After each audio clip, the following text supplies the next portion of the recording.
முன்னால் அமர்ந்திருக்கின்ற சகோதரர் அனீஷ் ஷரீஃப் அவர்களே, நண்பர் அன்சர் அவர்களே, சகோதரர் இஷ்ரத் அவர்களே, ஏனைய நோர்வே, லண்டன், அதேபோல சுவிஸ், இன்னும் ஜெர்மன் போன்ற நாடுகளிலிருந்து, அதேபோல இங்கு வாழ்ந்து கொண்டிருக்கின்ற அந்த சகோதரர்களே, நண்பர்களே, உண்மையிலேயே 25 வருடங்கள் எங்களுடைய பலவந்த வெளியேற்றத்திற்கு பிறகு நான் நினைக்கின்றேன், முதலாக கடந்த மாதம் ஜெனீவாவிலே உங்களில் பலர் சென்று யாழ் மாவட்ட குளோபல் அமைப்பு என்ற அடிப்படையிலே சகோதரர் நண்பர் மொய்ஸ் அவர்களையும் நான் அங்கு கண்டேன். அவரும் சேர்ந்து நீங்களும் இன்னும் ஒரு சிலரும் சேர்ந்து எங்களுடைய சமுதாயம் பலவந்த வெளியேற்றத்தினால் பட்ட கஷ்டங்களுக்கு கடந்த 25 வருடமாக ஒரு நிரந்தரமான தீர்வு அரசாங்கமோ அரசு சார்பற்ற நிறுவனங்களோ அல்லது இலங்கையின் விவகாரத்திலே பேசிக்கொண்டிருக்கின்ற அமெரிக்கா, ஐரோப்பா, இந்தியா போன்ற நாடுகளோ எதையும் இந்த வடபுலத்து முஸ்லிம்களுடைய மீள்குடியேற்றம் குறித்து ஆக்கப்பூர்வமான நடவடிக்கைகளை எடுக்கவில்லை. ஒரு மறக்கப்பட்ட சமூகமாக, மறக்கடிக்கப்பட்ட ஒரு சமுதாயமாக இந்த சமுதாயம் 25 வருடமாக இருந்து வருவதை வெளி உலகத்துக்கு அல்லது ஐநாவுடைய குறித்த அதிகாரிகளுக்கு இந்த விடயத்தை கொண்டு செல்கின்ற பணியை நீங்கள் செய்தீர்கள். அதை நானும் ஊடகங்கள் வாயிலாக பார்த்தேன். அல்ஹம்துலில்லாஹ், அதற்காக யாரெல்லாம் உழைத்தீர்களோ அதற்கு நிச்சயம் இறைவனுடைய கூலி உங்களுக்கு காத்துக்கொள்கிறோம். எங்களுடைய மண்ணிலிருந்து நாங்கள் விரும்பி வெளியேறிய ஒரு சமூகம் அல்ல, பயத்தினால் வெளியேறிய சமூகம் அல்ல, அல்லது அன்று அச்சமான ஒரு சூழல் இருந்தாலும் வாழ்ந்த மண்ணிலே, எங்களுடைய மூதாதையர்கள் மறைந்த அந்த மண்ணிலே நாங்கள் அந்த யுத்த சூழலையும் பொருட்படுத்தாமல் அத்தனை துன்பங்களையும் அனுபவித்துக் கொண்டு வாழ்ந்த பொழுது முஸ்லிம்களாக இருந்த ஒரே காரணத்தினால் யாழ்ப்பாணத்தில் இருந்து 2 மணித்தியால் அவகாசத்திலும் ஏனைய 4 மாவட்டங்களிலிருந்து 24 மணி நேர அவகாசத்திலும் ஒட்டுமொத்தமாக ஒரு சமுதாயம் வெளியேற்றப்பட்ட வரலாறு என்பது இந்த நாட்டின் சுதந்திரத்துக்கு பிறகு எந்த ஒரு சமுதாயத்திற்கும் இவ்வாறான ஒரு துன்பமோ அல்லது இவ்வாறான ஒரு ஒட்டுமொத்த இன சுத்திகரிப்போ நமது நாட்டிலே நடந்த வரலாறு கிடையாது. ஊடகத்துடைய ஆதரவில்லாத காரணத்தினாலும் சர்வதேச சமூகத்துடைய ஆதரவில்லாத காரணத்தினாலும் அரசியல்வாதிகளுடைய ஒத்துழைப்பின்மை காரணமாகவும் நமது பிரச்சினை சர்வதேசமயப்படுத்தப்படவில்லை. எனவே தான் 25 வருடங்களாக கருப்பு அக்டோபர் என்றும் அல்லது எங்களுடைய வெளியேற்றப்பட்ட நாளை நினைவு கூறுகின்ற மக்களாக, ஆட்சியாளர்களாக இருக்கின்ற எந்த அரசாக இருந்தாலும் அந்த அரசிடத்திலே எங்களுடைய மீள்குடியேற்றத்தை நேர்மையாக செய்து தாருங்கள் என்று கேட்கின்ற ஒரு சமுதாயமாக பல அமைப்புகள் கடந்த 25 வருடமாக இலங்கையிலே ஆர்ப்பாட்டங்களை அல்லது கூட்டங்களை அல்லது தங்களுடைய எதிர்ப்புகளை காட்டி வந்த வரலாறு இருக்கின்றது. நான் நினைக்கின்றேன், இந்த வருடம்தான் இவ்வாறு இங்கு மட்டுமல்லாமல் மத்திய கிழக்கு நாடுகளிலும் கனடா போன்ற நாடுகளிலும் உங்களுடைய இன்று பிரான்சிலும் பலர் ஒன்று சேர்ந்து நீங்கள் இன்றைய இந்த நாளிலே தம்பி ரம்லான் அவர்கள் இங்கு பேசுகின்ற பொழுது அவர் அவருடைய பேச்சை கேட்கின்ற பொழுது உங்களுடைய உணர்வுகளையும் நீங்கள் ஒன்று சேர்ந்திருக்கின்ற நோக்கத்தையும் அறிந்து கொள்ள கிடைத்தது. ஜெனீவாவுக்கு நான் ஆபீஷியல் விடயமாக நாளை செல்ல இருந்த எனக்கு அதிர்ஷ்டவசமாக பிரான்சுக்கு வரக்கூடிய ஒரு வாய்ப்பு கிடைத்ததனால் இந்த நிகழ்விலே அலையா விருந்தாளியாக நான் கலந்து கொண்டிருக்கின்றேன். இது சகோதரர் புத்தளத்தைச் சேர்ந்த இஷத்தாக இருக்கலாம், கண்டியைச் சேர்ந்த மொய்ஷாக இருக்கலாம், யாழ் மாவட்டத்தைச் சேர்ந்த நீங்களாக இருக்கலாம். எல்லோரும் நமது நாட்டிலே வாழுகின்ற 10% ஒட்டுமொத்த முஸ்லிம் சமுதாயமும் இந்த வடபுலத்து முஸ்லிம்களுடைய வெளியேற்றத்திலே வேதனை உள்ளவர்களாக தங்களாலான உதவிகளை ஒத்துழைப்பை அன்று தொட்டு இன்று வரை செய்கின்றவர்களாக இருந்திருக்கிறார். குறிப்பாக 80% வடபுலத்து முஸ்லிம்கள் புத்தள மாவட்டத்திலே தான் அவசரமாக சென்று மீள்குடியேற வேண்டிய அல்லது அகதி முகாம் அமைக்க வேண்டிய தேவைப்பாடு அன்றிருந்தது.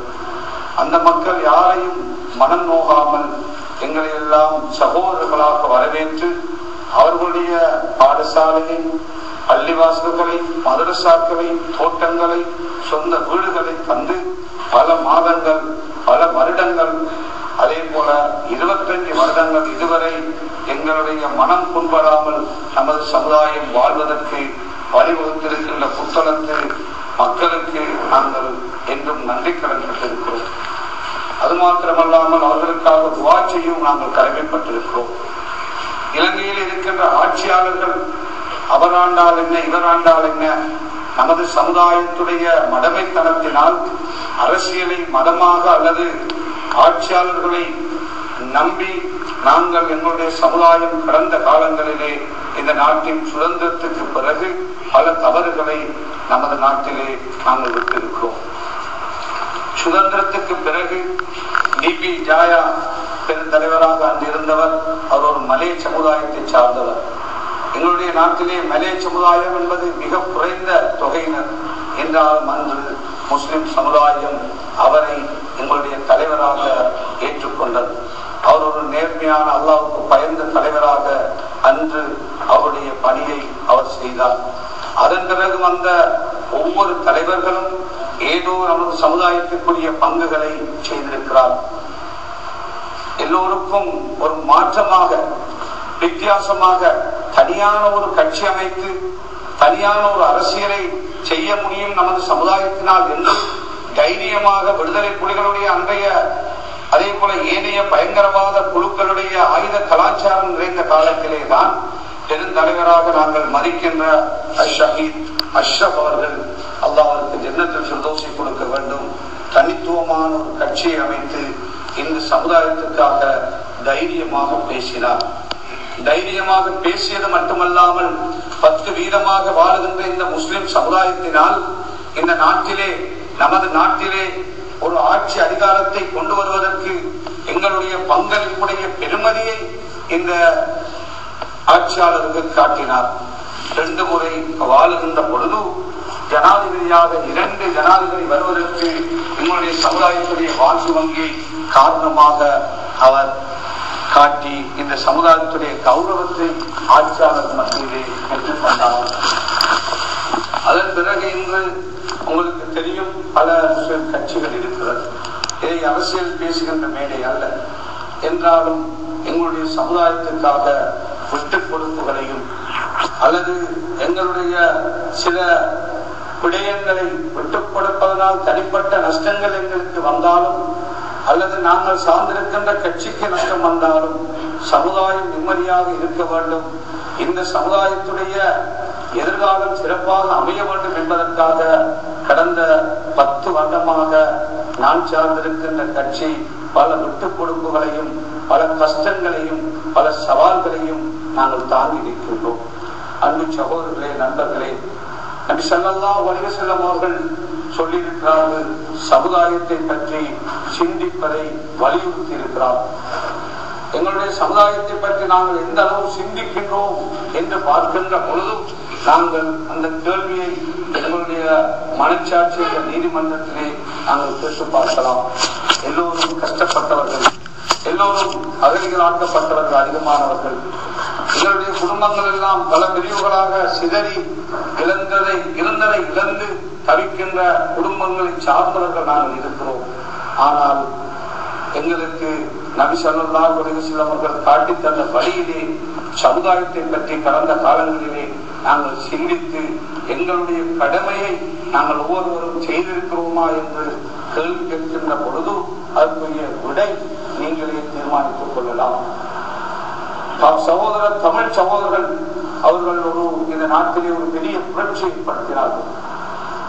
12 வீதமாக வாழ்ந்து கொண்டும் சுதந்திரத்துக்கு பிறகு 2 தசாப்தங்களுக்கு மேலாக எங்களுடைய நாட்டிலே ஒரு பாரிய யுத்தத்தை செய்தது மட்டுமல்லாமல் உலகத்திலே இருக்கின்ற வல்லரசுகள் எல்லாம் அவர்களுக்காக குரல் கொடுப்பதற்கு அவர்களுடைய கோரிக்கையை ஏற்று அவர்களுக்குரியதை வழங்குங்கள் என்று, அதாவது நமது நாட்டுக்கு அழுத்தம் கொடுக்கின்ற அளவுக்கு வெளிநாட்டிலே வாழ்ந்த அந்த சகோதரர்கள் தங்களுடைய சொத்துக்களை, நேரத்தை, தங்களுடைய வியர்வை சிந்தி அவர்கள் உழைத்த உழைப்புகளை எல்லாம் தர்மமாக அந்த முயற்சிக்கு செய்திருக்கிறார்.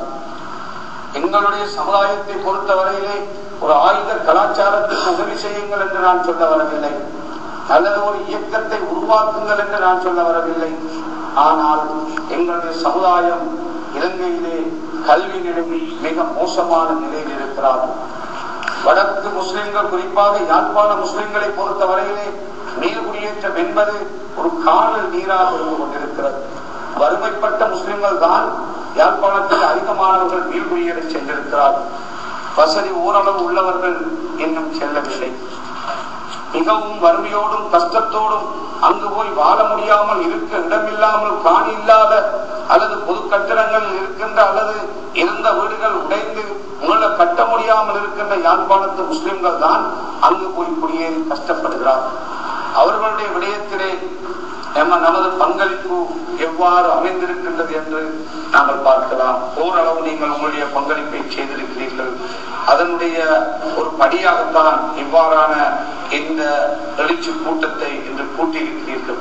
எனவே அன்பு சகோதரர்களே, யாழ்ப்பாணத்தை சார்ந்த உங்களிடத்திலே நான் 24 ஏனைய மாவட்டங்களை பற்றி பேசவில்லை, அல்லது வடக்கில் இருக்கின்ற ஏனைய 4 மாவட்டத்தை பற்றி நான் பேச விரும்பவில்லை. உங்களுடைய யாழ்ப்பாண மாவட்டத்தை மட்டும் நீங்கள் ஓரளவு ஒரு 2 வருடம் 3 வருடத்திற்கு திட்டமிடுங்கள். அங்கு போய் குடியேறி இருக்கின்ற திறக்கப்பட்டிருக்கின்ற 2 பாடசாலைகள், உஸ்மானியா கல்லூரி, ஹதீஜா கல்லூரி, இந்த 2 பாடசாலையிலும் இருக்கின்ற பிள்ளைகளுடைய கல்வியை உயர்த்துவதற்கு, அதே போல புத்தளத்திலே மிகவும் வறுமைக்கு மத்தியிலே வாழ முடியாமல் கஷ்டப்படுகின்ற மாணவர்களுடைய, யாழ்ப்பாண மாணவர்களுடைய கல்விக்காக உங்களுடைய பங்களிப்பை நீங்கள் செய்யுங்கள். உங்களுடைய பிள்ளைகளுடைய கல்வியிலே நீங்கள் எவ்வளவு அக்கறை செலுத்துகிறீர்களோ, உங்களுடைய பிள்ளைகள் டாக்டராக, இன்ஜினியராக அல்லது எக்கனாமிஸ்டாக அல்லது லாயராக வர வேண்டும் என்று ஆசைப்படுகிறீர்களோ, அதே போல அங்கு வாழ்ந்து கொண்டு மிகவும் திறமையுள்ள, ஆற்றல் உள்ள உங்களுடைய யாழ்ப்பாணத்தை சார்ந்த பிள்ளைகள் கல்வியை தொடர முடியாமல் அல்லது வறுமையினால் தாங்கள் எதிர்பார்த்து நிற்கின்ற இலட்சியத்தை அடைய முடியாமல் இருக்கின்ற அந்த மாணவ சமுதாயத்துடைய கல்விக்காக உங்களுடைய ஒரு பிள்ளையை போல அல்லது உங்களுடைய 2 பிள்ளையை போல நினைத்து திட்டமிட்டு இருக்கின்ற மாணவர்களுடைய அந்த மாணவ செல்வத்துடைய எதிர்காலத்திற்கு நீங்கள் உதவி செய்யுங்கள்.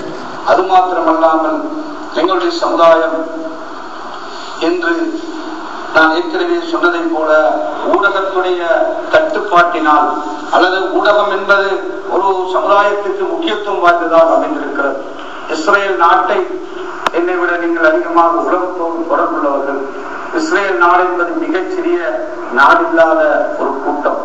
அவர்கள் இன்று மஸ்ஜிதுல் அக்ஸாவை மட்டுமல்ல, மஸ்ஜிதுல் அக்ஸாவை கொண்டிருக்கின்ற பலஸ்தீனத்தை மட்டுமல்ல, இந்த உலகத்திலே இருக்கின்ற 40க்கும் மேற்பட்ட முஸ்லிம் நாடுகளிலே ஒவ்வொரு நாளும் இரத்தத்தை ஓட்டிக்கொண்டு நமது கலிமா சொன்ன சகோதரருடைய மையத்துக்களை அடக்குகின்ற நாடுகளாக, நிம்மதி இழந்த நாடுகளாக அல்லாஹ் எவ்வளவு செல்வத்தை அந்த நாடுகளுக்கு கொடுத்தும் நமது சமுதாயத்துடைய ஒற்றுமையின்மையை இந்த இஸ்ரேல் நாடு ஏற்படுத்தி இன்று இந்த உலகத்திலே அமைதி இல்லாத ஒரு சமூகம் முஸ்லிம் சமூகம், அமைதி இல்லாத நாடுகள் இஸ்லாமிய நாடுகள், அமைதி இல்லாத அதாவது ஒரு சமுதாயமாக மாற்றியது மட்டுமல்லாமல் இவ்வளவு வளத்தையும் வைத்திருக்கின்ற இந்த வல்லரசுகளை விட கூடுதலான பண வளம், அதே போல எத்தனையோ வளங்களை வைத்திருக்கின்ற அந்த முஸ்லிம் நாடுகள் சிறுபான்மையினராக வாழுகின்ற பர்மா போன்ற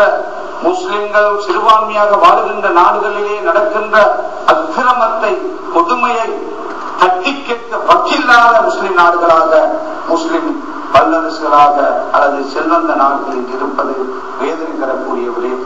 எனவே நாங்கள் சிறுபான்மையாக இலங்கையிலே வாழ்கிறோம். நாங்கள் தமிழ் சமுதாயத்திற்கு எதிரானவர்கள் அல்ல.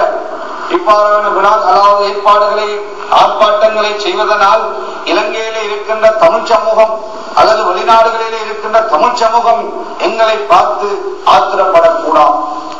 தமிழ் சமூகம் அல்ல எங்களை வெளியேற்றியது, தமிழ் மக்கள் எங்களை வெளியேற்றவில்லை. அல்லது எங்களை விடுதலை புலிகள் வெளியேற்றிய பொழுது தமிழ் மக்கள் அதற்கு ஆதரவாக நின்று எங்களை துரத்தவில்லை.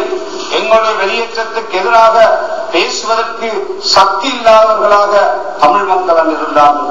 பேசினால் அவர்களுடைய உயிருக்கு அச்சுறுத்தல் இருந்ததை அவர்கள் அறிந்தார்கள். நியாயத்தை கூட பேச முடியாதவர்களாக தமிழ் மக்கள் அங்கு இருந்ததனால் எங்களுடைய வெளியேற்றம் அவர்களுக்கு வேதனையை கொடுத்தது. அதை எதிர்த்து பேச முடியாத, எதிர்த்து எழுத முடியாத, அதை தடுக்க முடியாதவர்களாக தமிழ் மக்கள் இருந்தார்கள். ஆனால் விடுதலை புலிகளுடைய காலத்திலே உருவாக்கப்பட்ட தமிழ் கூட்டமைப்பு என்பது புலிகளுடைய பேரினால், புலிகளுடைய தியாகத்தினால் ஒன்று சேர்க்கப்பட்ட அல்லது உருவாக்கப்பட்ட அந்த தமிழ் கூட்டமைப்பு உருவாக்கி இருக்கின்ற வடக்கு மாகாண சபை என்பது மிகவும் ஒரு ஆபத்தான மாகாண சபையாக இன்று வந்திருக்கிறது. ஏன் நான் இதை சொல்லுகிறேன் என்று சொன்னால், அவர்கள் மனம் வைத்திருந்தால், இந்த வடக்கு மாகாண சபை நினைத்திருந்தால் இந்த 2 வருடங்கள் போதும் அல்லது 2.5 வருடங்கள் போதும் 1 லட்சம் முஸ்லிம்களையும் அழைத்து அல்லது அவர்களுடைய தலைவர்களை அழைத்து உங்களுடைய பிரச்சனை என்ன, முல்லைத்தீவிலே குடியேற இருக்கின்ற முஸ்லிம்களுக்கு 2500 முஸ்லிம்களுக்கு அதிலே ஒரு 1500 2000 பேருக்கு காணி தேவை. அந்த 1500 பேருடைய காணியை கொடுப்பதற்காக எந்த முயற்சியும் செய்யவில்லை. ஆனால் நாங்கள் எடுத்த முயற்சிகளை தடுத்திருக்கிறார்கள் என்பதை வேதனையோடு நான் சொல்லுகிறேன். அது மாத்திரமல்லாமல் யாழ்ப்பாணம் என்பது மூர்வீதி என்று தனியான முஸ்லிம்களுக்கான பகுதி இருந்தது. உடைந்து கிடக்கின்ற அந்த கட்டிடங்களை மீள கட்டி கொடுக்கவோ அல்லது அந்த குடியேறி இருக்கின்ற 600 குடும்பங்களையாவது அழைத்து உங்களுக்கு என்ன செய்ய வேண்டும் என்று அவர்கள் இதுவரை கேட்டு அதற்கு ஒரு முடிவெடுத்து இந்த ஆட்சியாளர்களோடு அவர்களுக்கு இருக்கின்ற நெருக்கம், இந்த ஆட்சியாளர்களோடு குறிப்பாக ஜனாதிபதி, பிரதமர், 3வது இடத்தை வைக்கின்ற எதிர்கட்சி தலைவர் அவ்வளவு அந்தஸ்தை இன்று அந்த தமிழ் கூட்டமைப்பு அடைந்திருக்கிறது. எனவே தமிழ் கூட்டமைப்பின் அண்ணன் சம்பந்தன் அவர்கள், அண்ணன் மாவை சேனாதிராஜா அவர்கள், அண்ணன் சுமந்திரன் போன்ற நல்லவர்களும் இருக்கிறார்கள் என்பதை நான் இங்கு சுட்டிக்காட்ட வேண்டும். ஆனால் வடக்கு மாகாண சபையுடைய முதலமைச்சர் மிகவும் கல்விமான் என்று நாங்கள் பார்த்தோம், ஒரு நீதிபதி என்று நாங்கள் பார்த்தோம், நியாயமாக நடந்து கொள்வார் என்று நாங்கள் பார்த்தோம். யாரோ ஒருவருடைய மரத்தை அவருடைய வீட்டிலே கூலிக்கு கொடுத்திருந்தாராம், அது ஒரு முஸ்லிம் குடும்பமாம், இருந்த மரத்தை வெட்டினார்கள் என்று முல்லைத்தீவிலே முஸ்லிம்கள் மரத்தை வெட்டிவிட்டார்கள் என்ற ஒரு அபாண்டத்தை ஒரு மன்னர், அதாவது இலங்கையில் இருக்கின்ற தமிழ் தொலைக்காட்சி உங்களுக்கு தெரியும். அந்த தொலைக்காட்சி மிக மோசமாக அப்பட்டமான பொய்யை சொன்ன பொழுது இந்த நீதிபதி எங்களுடைய முதலமைச்சராக இருக்கின்றவர் சொல்லுகிறார், இவர்கள் மரத்தை வெட்டுகின்ற சமூகம் என்பது போல முழு சமுதாயத்தையும் கேவலப்படுத்தி பேசினார். யாழ்ப்பாணத்திலே வாழுகின்ற 600 முஸ்லிம் குடும்பத்தையும் முதலமைச்சரும் அந்த மாகாண சபை நினைத்திருந்தால் அவர்களுடைய பிரச்சனையை 2 வருட காலம் அல்ல 1 வருடத்துக்குள்ளே தீர்த்திருக்கலாம். இனிமேல் நாங்கள் அவரிடத்திலே கெஞ்ச தயாரில்லை. நாங்கள் இந்த நாட்டு ஜனாதிபதி, இந்த நாட்டு பிரதமரிடத்திலே தைரியமாக நாங்கள் சொல்லியிருக்கிறோம். 600 குடும்பங்கள் அல்ல, 2900 குடும்பங்கள் யாழ்ப்பாண முஸ்லிம்கள் மீள்குடியேற்றத்துக்கு சென்றார்கள். அவர்களில் காணி உள்ளவர்களுக்கு வீடுகளை கட்டிக் கொடுங்கள் என்று இன்ஷா அல்லாஹ் அடுத்த மாதம் நாங்கள் அதாவது யாருக்கெல்லாம் காணி இருக்கிறதோ அவர்களுக்கு வீடு கட்டுவதற்கான பணத்தை ஒதுக்கீடு செய்திருக்கின்றோம் என்ற நல்ல செய்தியை நான் உங்களுக்கு கூறிக்கொள்ள விரும்புகின்றேன். அது மாத்திரமல்ல, அது மாத்திரமல்ல, அதிகமான மக்கள் காணி இல்லாமல் இருக்கிறார்கள். அவர்களுக்காக நீங்கள் உங்களால் முடிந்த உதவிகளை அந்த மக்களுக்கு எதிர்காலத்திலே நீங்கள் செய்யுங்கள். எங்களை பொறுத்தவரையிலே கட்சி வளர்ப்பதற்காக நாங்கள் இங்கு வரவில்லை. சிலர் நினைக்கலாம் எங்களுடைய கட்சியை வளர்ப்பதற்கோ கட்சிக்கு பணம் சேகரிப்பதற்கோ நாங்கள் அல்லது இவ்வாறான கட்சி கிளைகளை அமைப்பதற்கோ இங்கு நாங்கள் வந்திருப்போம் என்று. உண்மையிலேயே ஒரு சில சமுதாயத்தை காட்டிக் கொடுக்கின்றவர்கள் இருக்கிறார்கள். டயஸ்போராக்களோடு சேர்ந்து கொண்டு இந்த சமுதாயத்தை காட்டிக் கொடுக்கின்ற ஒரு கூட்டம் நமது நாட்டுக்குள்ளும் இருக்கிறார்கள், நாட்டுக்கு வெளியிலே இருக்கிறார்கள். எனவே அவ்வாறானவர்கள் இந்த சமுதாயத்துடைய ஒற்றுமையை மிகவும் தாழ்த்தி பேசுவார்கள். இவ்வாறான ஒற்றுமைப்படுவதை விரும்ப மாட்டார்கள். அவர்களுக்கு தொழிலே இவ்வாறு ஒற்றுமைப்படுவதை தடுப்பதுதான். அதற்காக பணம் கொடுத்து சிலர் வைக்கப்பட்டிருக்கிறார்கள். எனவே அன்பு சகோதரர்களே, நண்பர்களே, ஒரு இனத்துக்கு எதிராக நீங்கள் ஒன்று கூடவில்லை, ஒரு சமுதாயத்துக்கு எதிராக நீங்கள் ஒன்று கூடவில்லை. நீங்கள் ஒன்று கூடியது உங்களுடைய வெளியேற்றத்துடைய 25 வருடங்கள் கழிந்த பிறகு எப்படி எங்களுடைய சமுதாயத்துடைய குடியேற்றத்திற்கு உதவி செய்யலாம், அந்த சமுதாயம் படுகின்ற வேதனைகளுக்கு தீர்வை பெற்றுக் கொடுக்கலாம், ஆட்சியாளர்களுக்கு ஆலோசனைகளை சொல்லலாம் என்ற ஒரு நல்லெண்ணத்திற்காக ஒன்றுபட்டிருக்கிறீர்கள். எனவே எதையும் செய்ய முற்படுகின்ற பொழுது அதற்கு முன்னால் தடுப்பதற்கு, அதாவது சதிகார கூட்டம் அல்லது சதிகாரர்கள் முன் வருவார்கள். அதற்கு நாங்கள் ஒருவரும் யாரும் நாங்கள் பயந்து அல்லது அச்சப்பட்டு எடுக்கின்ற முயற்சிகளில் இருந்து விடுபட்டு விடக்கூடாது. அன்பு சகோதரர்களே, நண்பர்களை, நான் மிக அவசரமாக செல்ல வேண்டிய காரணத்தினால் உங்களுடைய இந்த நல்ல முயற்சி அதற்காக யாரெல்லாம் உழைப்பீர்களோ சகோதரர் ஜாமீன் அடிக்கடி என்னோடு தொலைபேசியில் தொடர்பு கொள்வார்.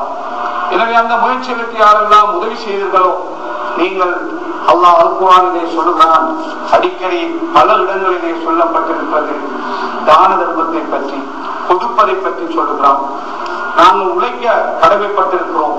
நாங்கள் நல்லா உழைக்குமாறு, அதாவது கொடுங்கள் என்று சொல்லுவது உழைத்துத்தான் கொடுக்க வேண்டும்.